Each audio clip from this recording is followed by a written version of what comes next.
Sir. ம். வாமா. வணக்கம் சார். உங்க பையன் எப்படி இருக்கான்? பரவாயில்ல சார். இனிமே பயப்படுறதுக்கு ஒண்ணு இல்லைன்னு டாக்டர் சொல்லிட்டாரு. நீங்க கொடுத்த கம்ப்ளைண்ட் வச்சதாமா ஆட்டோ டிரைவர் அரெஸ்ட் பண்ணிருக்கேன். அவனுக்கு கண்டிப்பா தண்டனை கிடைக்கும். லாயர்கிட்ட பேசி நஷ்டம் வாங்கிக்கலாம். சார் அதெல்லாம் ஒன்றும் வேண்டாம் சார். கொடுத்த கம்ப்ளைண்ட்டை வாபஸ் வாங்கலான்னு வந்திருக்கேன் சார்.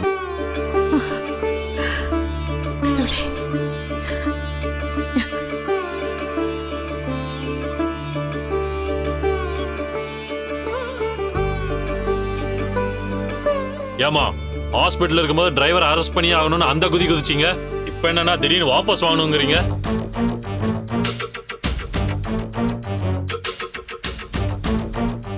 நினைவு வந்ததுக்கு அப்புறம் என் பையன்கிட்ட விசாரிச்சேன் சார். இந்த டிரைவர் தம்பி மேல எந்த தப்பும் இல்லையா. அவன் தான் ஏதோ மண்ணுல சறுக்கி ஆட்டோ முன்னாடி போய் விழுந்துட்டானா.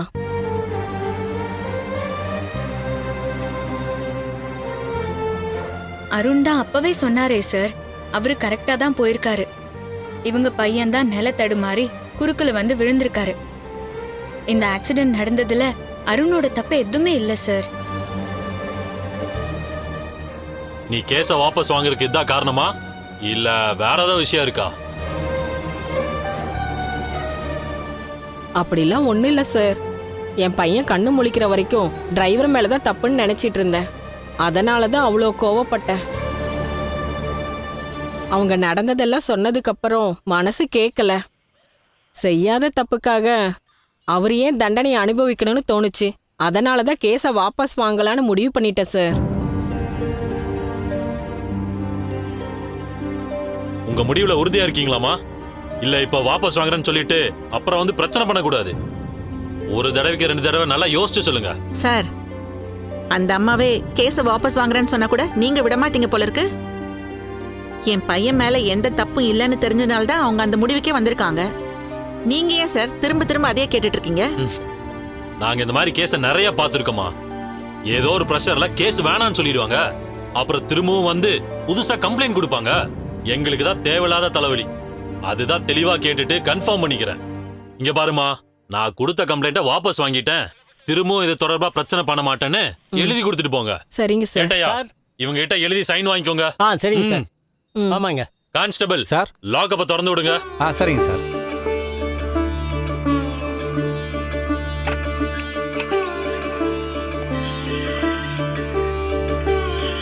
அம்மா, அருண்,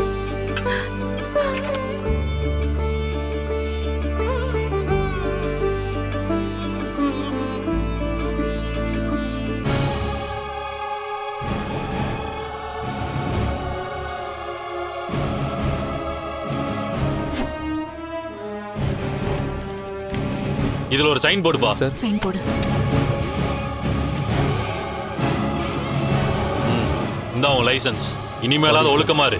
குடிச்சிட்டு வண்டி ஓட்டுறதெல்லாம் தப்பு. இதுக்காக கோர்ட்ல ஃபைன் கட்ட வேண்டியதா இருக்கும். Okay sir. என்னைக்கு கோர்ட்டுக்கு வரணும்னு தகவல் வரும், அன்னைக்கு வாங்க. சரிங்க சார். சார், நன்றி சார். பரவாயில்லம்மா. அம்மா, வாங்கம்மா. வரோம் சார். வாங்கம்மா. Thank you so much.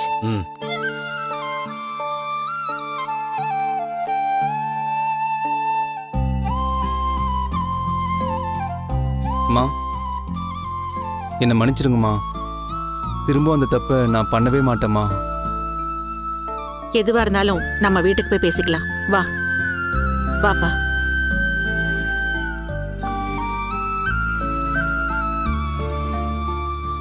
என்னம்மா, அம்மாவும் பையனும் கிளம்பிட்டாங்களா? ஆமா சார். நீங்க சொன்னதை வச்சுதான் அந்த அம்மா கிட்ட போய் நான் பேசினேன். கேஸ வாபஸ் வாங்க சொல்லி அவங்கள கன்வின்ஸ் பண்ணவும் முடிஞ்சது. ரொம்ப நன்றி சார். எனக்கு நன்றி சொல்றதெல்லாம் இருக்கட்டுமா. அவங்க 2 பேர் ஏமா இப்படி இருக்காங்க?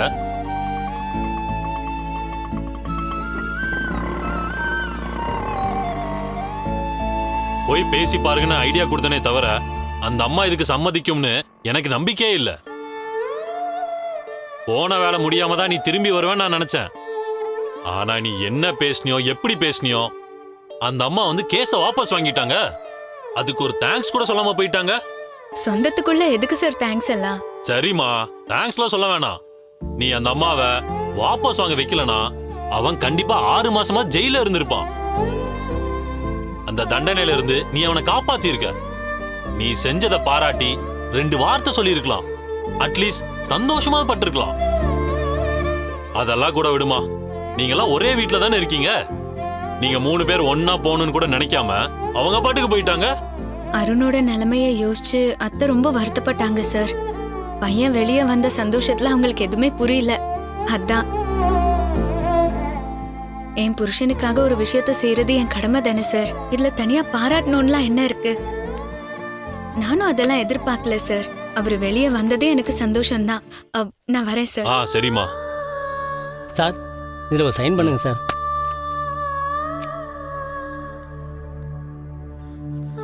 அவங்க சொன்னதை கேட்டீங்களா? நம்மள புரிஞ்சுக்கிற பொண்டாட்டி அமையலன்னு நம்மளாம் வருத்தப்படுறோம். அந்த முட்டா பயலுக்கு ஒரு தங்கமான பொண்டாட்டி கிடைச்சிருக்காங்க. அவங்களோட அருமை அவனுக்கும் புரியல, அந்த அம்மாவுக்கும் புரியல. ஆமாங்க சார். அந்த பெட்டி கேஸை பாருங்க. பார்த்துறேன் சார்.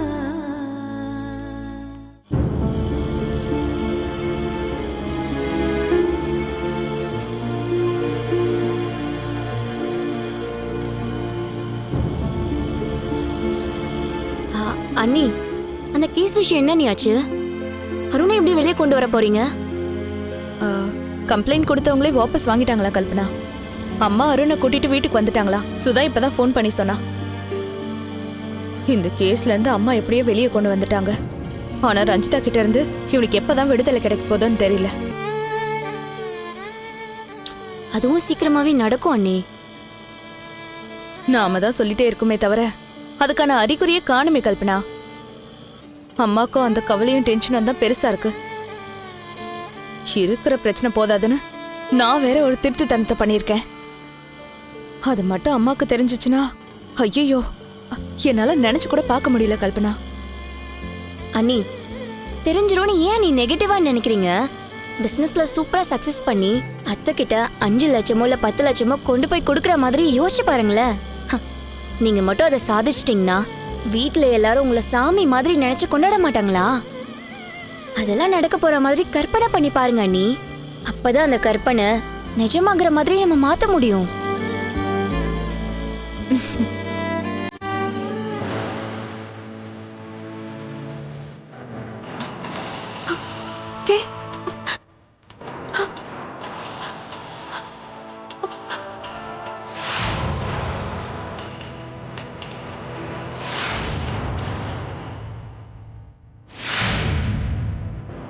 என்ன நீ கடை திறந்திருக்கு? யார்கிட்டயாச்சும் சாவி கொடுத்தீங்களா? இல்ல கல்பனா, சாவி என்கிட்ட தான் இருக்கு. அண்ணி, ஒருவேளை குமார் சார் ஏதாவது சாவி வச்சிருந்து திறந்துருப்பாரோ? ஆனா அவரும் சொல்லாம செய்ய மாட்டாரே. கல்பனா வா உள்ள போய் பாக்கலாம். அண்ணி,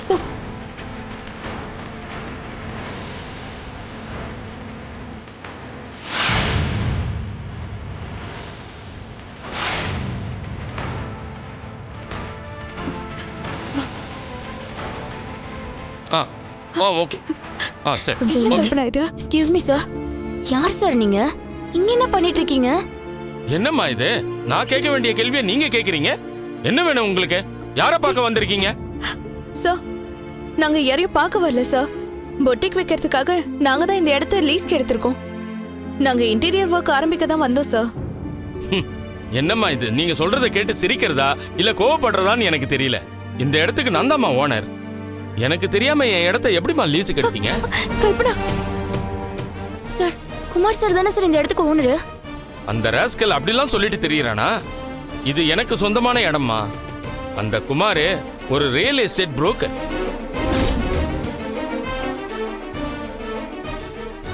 ஆக்சுவலா நான் ஒரு டாக்டர்மா. இங்க ஒரு பார்மசி ஆரம்பிக்கலான்னு இருக்கேன். அது விஷயமா மும்பைக்கு போயிட்டு நேத்து தான் திரும்பி வந்தேன். திரும்பி வரத்துக்குள்ள இடத்தை கிளீன் பண்ணி வை, யாராவது இன்டீரியர் வந்தா காட்ட சொல்லி அவங்கிட்ட சாவியை கொடுத்துட்டு போனேன். அந்த ராஸ்கல் அதை வச்சுதான் ஏதோ கேம் ஆடி இருக்கான் போல.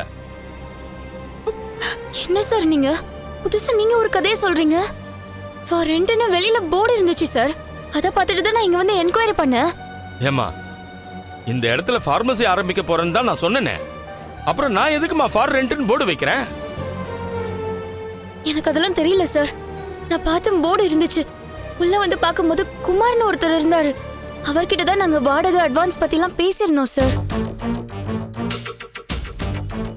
நான் 2 வருஷத்துக்கு லீஸுக்கு தான் விடுவேன்னு சொன்னாரு. அதை ஏத்துக்கிட்டு தான் அவர்கிட்ட 20 லட்சம் ரூபா நாங்க கொடுத்தோம். 20 லட்சமா? ஆமா சார். ஏம்மா, பார்த்தா படிச்சவங்க மாதிரி இருக்கீங்க. இந்த இடம் அவனுக்கு சொந்தமானு கன்ஃபார்ம் பண்ணிக்க மாட்டீங்க?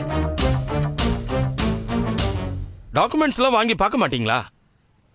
எப்படிம்மா அவ்வளோ பெரிய அமௌண்ட்டை இவ்வளோ அலட்சியமா கோட்டை விட்டுட்டீங்க? சரி, லீஸுக்கு விடுறேன்னு சொன்னான்ல, அந்த லீஸ் டாக்குமெண்ட் அவங்க கிட்ட இருந்து வாங்குனீங்களா? இல்ல சார், அமௌண்ட் தப்பா டைப் பண்ணிட்டாங்க. கரெக்ட் பண்ணிட்டு தரேன்னு சொன்னாரு. அதுக்குள்ள அவசரமா எங்க ஊர் கிளம்பி போயிட்டாரு. திரும்ப வந்து அக்ரிமெண்ட்டை கொடுக்கறதா சொல்லியிருந்தாரு சார். இனிமேல் அவன் எங்கம்மா திரும்பி வர போறான்? லம்பா ஒரு பெரிய அமௌண்ட்டை தேத்திட்டான்ல, அவன் அப்படியே எங்கேயாவது எஸ்கேப் ஆயிட்டு இருப்பான். என்ன சார் சொல்றீங்க? அவன் உங்களை நல்லா ஏமாத்திருக்கான்னு சொல்றேன்.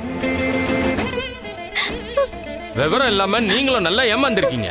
இது என்ன 1 ரூபா 2 ரூபாய் விஷயமா? 20 லட்சம் ரூபாமா? தொகை பெருசா இருக்கும்போது அதுக்கேத்த மாதிரி கவனமா இருக்க வேண்டாமா?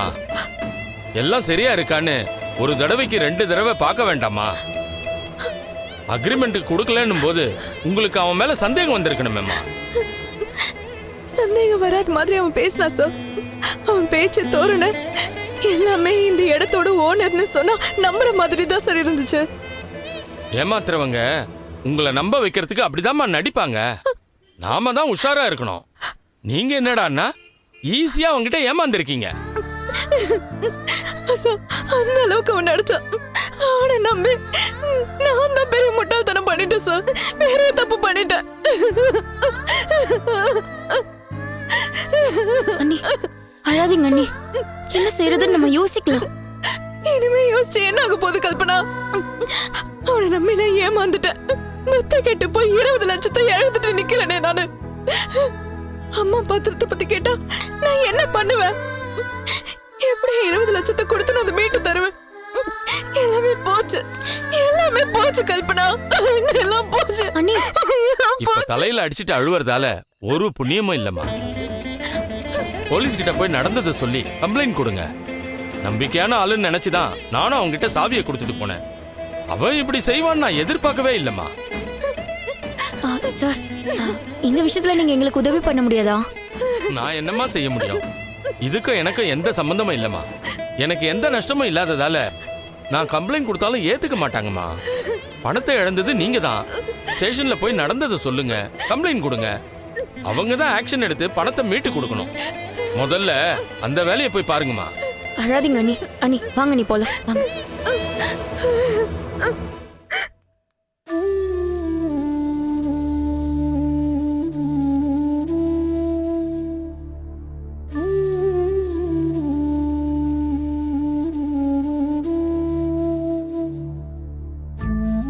எப்படி இருந்த பையன் நீ? குடிப்பழக்கம்லாம் எதுவும் இல்லாம, யார் வம்பு தும்புக்கும் போகாம, எல்லாருக்கும் பிடிச்சவனா தானடா நீ இருந்த. உன் வயசு பசங்க எல்லாம் அருண் மாதிரி இருக்கணும்னு உன்னதானடா உதாரணம் காட்டி பேசுவாங்க. அந்த இடத்துல இருந்து இப்போ நீ எங்க வந்து நிக்கிற பாத்தியா? எனக்கு புரிஞ்சிடுச்சுமா. இனிமே நான் எந்த தப்பும் செய்ய மாட்டேன். தயவு செஞ்சு என்ன நம்புங்கம்மா. டேய், என்ன விட நான் முழுசா நம்பினது ஒன்னதாண்டா. ஆனா அந்த நம்பிக்கையை நீ காப்பாத்தலையடா. ஒவ்வொரு தடவையும் நீ என்னை ஏமாத்திட்டு தாண்டா போயிருக்க. அம்மா, அந்த காலம் முடிஞ்சு போச்சுன்னு நினைச்சுக்கோங்கம்மா. உங்க நம்பிக்கையை சாகடிச்ச, உங்களுக்கு பிடிக்காத வேலையெல்லாம் செஞ்ச அந்த அருண் செத்துட்டாமா. இப்போ உங்க முன்னால இருக்கிறது புது அருண்மா. அம்மா, நான் எப்படியெல்லாம் இருக்கணும்னு நீங்க ஆசைப்பட்டீங்களோ நான் இனிமே அப்படிதான் இருக்க போறேன். என்னால உங்களுக்கு இனிமே ஒரு சின்ன கஷ்டம் கூட வராது.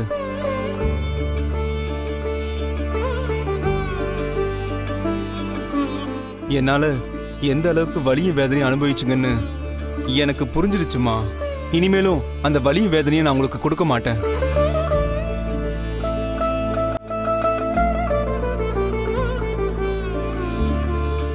அம்மா, இனிமே குடிக்க மாட்டேன்னு சத்தியம் பண்ண சொல்லி கேட்டீங்க. நீங்க சொன்னதை கேட்காம நான் உங்ககிட்ட சண்டை போட்டு போயிட்டேன். அதுக்கான பலனையும் அனுபவிச்சிட்டேம்மா. புத்தியே இல்லாம குடிச்சு யாரையோ ஒருத்தனை இடிச்சு போலீஸ் ஸ்டேஷன்லாம் போய் என்ன நினைச்சா எனக்கே வெறுப்பா இருக்குமா. நான் சுதாரிச்சிட்டேம்மா. நான் இனிமே உங்களுக்கு பிடிச்ச பையனை நடத்துப்பேம்மா. ஒரு நிமிஷம் இங்க வாங்கம்மா.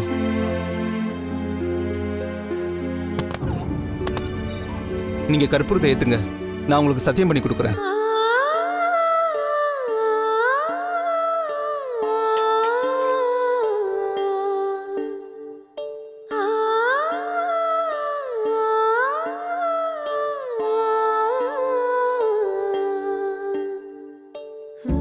சாமி சத்தியமா நான் இனிமே குடிக்க மாட்டேமா.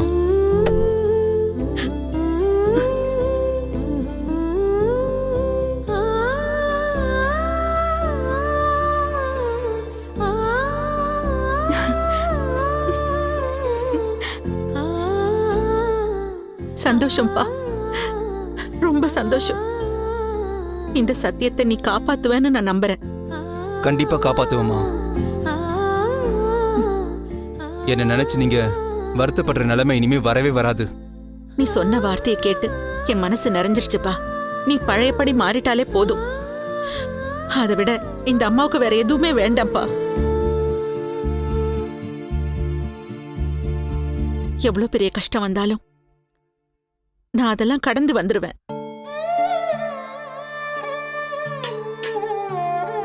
சரிம்மா, எனக்கு டைம் ஆயிடுச்சு. நான் ஸ்டாண்டு கிளம்புறேன். இருப்பா, சாப்பிட்டுட்டு போ. மா வேண்டாம்மா, பசிக்கலம்மா. அது எப்படி பசிக்காம இருக்கும்? நேத்தெல்லாம் நீ ஒழுங்கா சாப்பிட்டுருக்க மாட்டேன்னு எனக்கு தெரியும். என் கையால நீ சாப்பிட்டாதான் எனக்கு கொஞ்சம் நிம்மதியா இருக்கும். வா வா.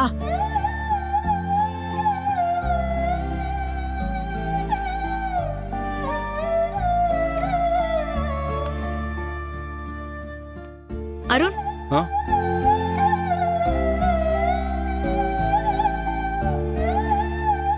அத்தை கிட்ட நீங்க பேசினது எல்லாமே கேட்டேன். அவங்க மனசு குளிர்ற மாதிரி சத்தியமும் செஞ்சு கொடுத்துருக்கீங்க. அருண், நான் உங்களை கேக்குறது எல்லாமே ஒன்னே ஒண்ணுதான். அத்தைக்கு கொடுத்த வார்த்தைய நீங்க கடைசி வரைக்கும் காப்பாத்தணும். அதுக்கு உன்னோட ஹெல்ப்பும் வேணும். நான் என்ன செய்யணும்னு சொல்லுங்க அருண். அத்தையோட சந்தோஷத்துக்காக, இந்த குடும்பத்தோட சந்தோஷத்துக்காக நான் என்ன வேணாலும் செய்வேன். இந்த வீட்டை விட்டு போயிடுன்னு சொன்னா நீ போயிடுவியா? தெரியும், உன்னால அதை ஏத்துக்கவே முடியாது. அப்புறம் எதுக்காக என்ன வேணாலும் செய்றேன்னு சொல்லிட்டே இருக்க? நீ இந்த வீட்டை விட்டு கூட போக வேணாம். ஏதாவது ஒரு காரணத்தை வச்சு என்கிட்ட வந்து பேசுறல்ல, அதை நிறுத்து.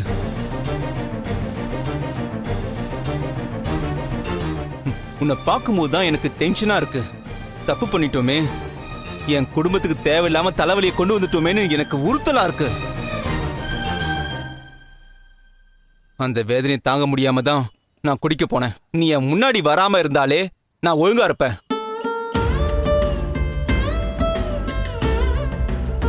இங்க பாரு, நீ எனக்கு நல்லது பண்ணணும்னு மனசார நீ நினைச்சன்னா இனிமே என் முகத்திலேயே முழிக்காத.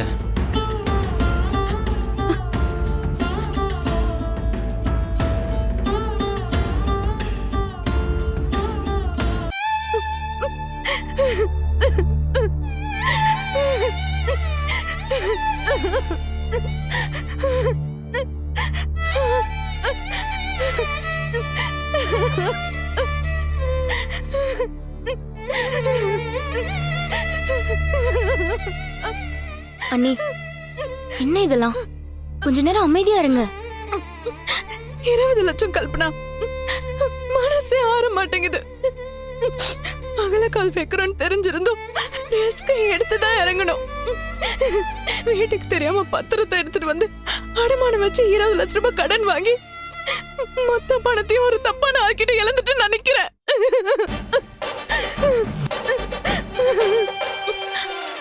கடன் வாங்கின 20 லட்சம் போச்சு. வீட்டு பத்திரமா மாட்டிக்கிச்சு. கடைசியில கடையும் கிடைக்காம போச்சு. பணத்துக்கு எந்த வழியும் இல்லாம நான் எப்படி கல்பனா கடன் அடைப்பேன்? எப்படி வீட்டு பத்திரத்தை மீட்பேன்? ஐயோ, எல்லா விஷயமும் தெரிஞ்சு அம்மா கேள்வி கேட்டா நான் என்ன பதில் சொல்லுவேன்? பணம் பத்திரம் எல்லாத்தையும் இழந்துட்டு அம்மா முன்னாடி நிக்கிற தைரியம் எனக்கு இல்ல கல்பனா. நான் இங்கே செத்து போயிடுறேன். என்ன பேசுறீங்க நீங்க? நீங்க நிம்மதியா போய் சேர்ந்துருவீங்க. ஆனா காலம் முழுக்க உங்களை கொன்ன பாவத்தை நான் சுமக்கணுமா? தெரியாம செஞ்ச தப்புக்கு சாகிறது தான் தண்டனைனா நான் தான் நீ முதல்ல சாகணும். ஃபார் ரெண்ட்டுங்கிற போர்டை பார்த்ததே நான் தான். அதனால முதல்ல பார்த்து பேசினதுல இருந்து உங்களை அந்த இடத்துக்கு கூட்டு போனது நான் தானே. நீங்க இப்ப எல்லாத்தையுமே இழந்துட்டு நிக்கிறதுக்கு காரணமும் நான் தானே. என்னாலதான் நீ இந்த பிரச்சனை எல்லாம். எனக்கு முதல்ல விஷம் கொடுத்துருங்க, செத்துறேன்.